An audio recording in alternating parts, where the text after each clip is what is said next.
Iikot mo ito ng 3 beses at ikaw lamang ang lagi niyang maaalala at mamiss niya.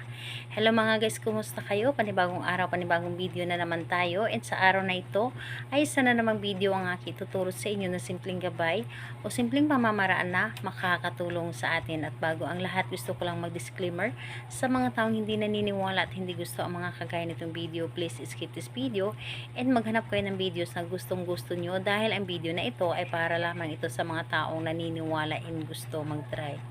Sa lahat po ng mga nagko-comment dito sa aking video dito sa loob ng aking channel, mag-ingat. Sa lahat ng mga nagre-reply sa inyo na dinadala kayo sa kanilang WhatsApp, in-emo app upang makaiwas po tayo sa scam. Ngayon po ituturo ko sa inyo paano tayo maaalala at mamimiss ng taong minamahal po natin. Ito ay pwedeng gawin sa parehas ng kasarian, babae ito babae, and lalaki ito lalaki, and syempre naman sa ating babae at lalaki na mag-partner. And dito is kailangan natin dito ng ating gagamitin is kailangan mo lamang dito maghanda ng isang clear na baso, and kailangan din natin dito ng larawan ng inyong target. Dapat po ay nakaphotocopy po ito, and hindi po pwede yung nasa cellphone lamang. So ngayon kailangan mo lamang dito ihanda ang inyong buong paniniwala, tiwala dapat, and kailangan na hindi kayo nagdududa or magdududa sa inyong dapat na gawin, and buo dapat ang inyong loob sa paggawa nito. And ayun po, kapag ready ka na, pwede mo na itong simulan. So ang gagawin mo lamang dito is napakadali lamang. Halimbawa, ito yung larawan ni target. Halimbawa po, ito ang larawan ni target, titigan mo ito. Titigan mo ito na kung saan ay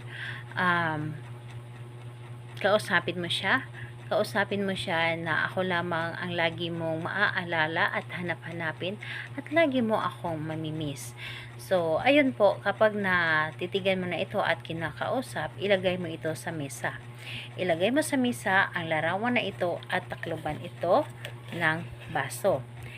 Ilagay ito sa mesa at takloban ito ng baso at iikot ito ng 3 ulit sabay sambit ng pangalan ni target. Halimbawa, ito yung mesa, yung kamay ko. So, mesa, ito ay mesa at yung inyong ginawa. So, iikot mo, ikot, isa, pangalan, apelyido ni target. Ako lamang ang lagi mong maaalala at hanap-hanapin at laging mamimiss.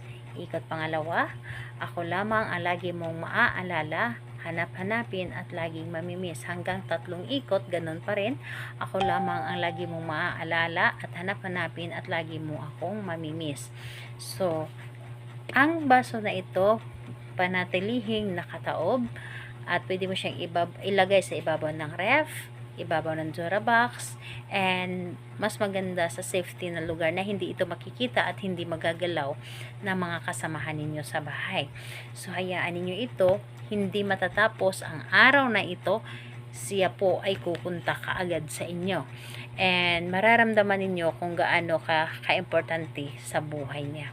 So kahit anong araw at oras, pwede mo itong gawin, and ayun po, paniniwala dapat ang inyong dapat na ipagpaganahin dito. So mabilis lang itong gumana, hayaan ninyo na gumana ito sa inyo, and napakaganda ng talab nito. Salamat po sa inyo, bye bye everyone, God bless us all.